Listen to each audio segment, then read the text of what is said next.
Bueno, vamos a meternos de lleno en una de las leyendas más inquietantes de toda Norteamérica. Nuestro destino son las orillas del río Snake, en Pocatello, Idaho.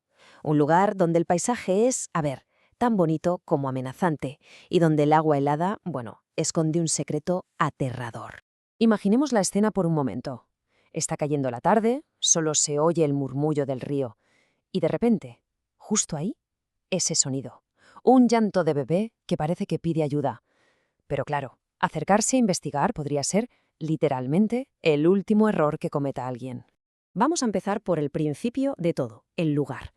Porque para entender la leyenda de los Water Babies, lo primero es sentir la fuerza y la atmósfera tan particular del río Snake, que es como un protagonista silencioso, pero letal, en toda esta historia. Es que este no es un río cualquiera, ¿eh? Sus rocas son volcánicas, oscuras, antiguas. Parece que se tragan la luz del sol. El agua está congelada casi todo el año. La gente de allí dice que el río tiene memoria, que se acuerda de cada tragedia que ha pasado en sus orillas. Y aquí está la clave de todo esto. El instinto nos grita que corramos a ayudar, que busquemos a ese niño. Pero la leyenda advierte justo de lo contrario. Porque lo que sea que llora desde el agua ya no es humano. Entonces, la pregunta es, ¿de dónde sale una historia tan terrible?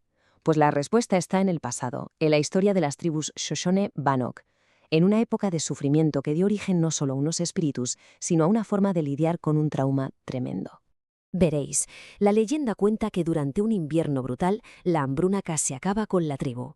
Ante la idea de ver a sus hijos morir lentamente de hambre, algunas madres tomaron una decisión desgarradora.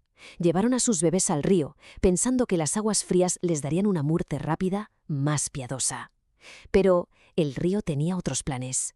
Y es justo aquí donde la tragedia se retuerce y se convierte en auténtico terror. Porque el río no se limitó a quitarles la vida. Los corrompió. Transformó su inocencia en algo que ya no se podía reconocer. Es una metamorfosis espantosa. Se dice que sus cuerpos se adaptaron al agua, que todo ese dolor inmenso se convirtió en un poder antinatural. Dejaron de ser víctimas para convertirse en depredadores del río, espíritus atrapados para siempre entre nuestro mundo y el de los muertos. Y todo esto nos trae de vuelta al presente. La leyenda no es solo un cuento para asustar por la noche. Para mucha gente es una advertencia muy, muy real sobre los peligros que hay al caminar cerca del río Snake, sobre todo cuando empieza a oscurecer. Su forma de cazar es diabólicamente inteligente, la verdad. Apela directamente a lo más básico del ser humano, la empatía. El llanto de un bebé es una de las señales de auxilio más potentes que existen. Es, en fin, una trampa casi perfecta, diseñada para que la presa vaya directa a la orilla.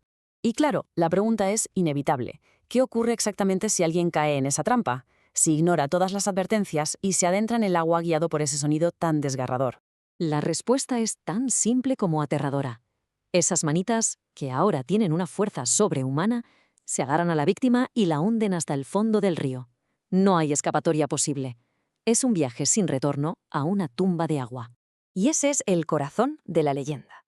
Una historia que mezcla una tragedia real, histórica, con un horror sobrenatural, y que sigue increíblemente viva en la memoria de la gente de Pocatello, como un eco del pasado que se niega a desaparecer. Con todo esto sobre la mesa, la pregunta final es obligada. ¿Es solo un cuento popular o hay algo más en las aguas frías del río Snake? ¿Quién se atrevería a caminar por esa orilla en la oscuridad, esperando escuchar ese llanto que promete una muerte segura? Esa respuesta se queda flotando en el aire como la niebla sobre el río.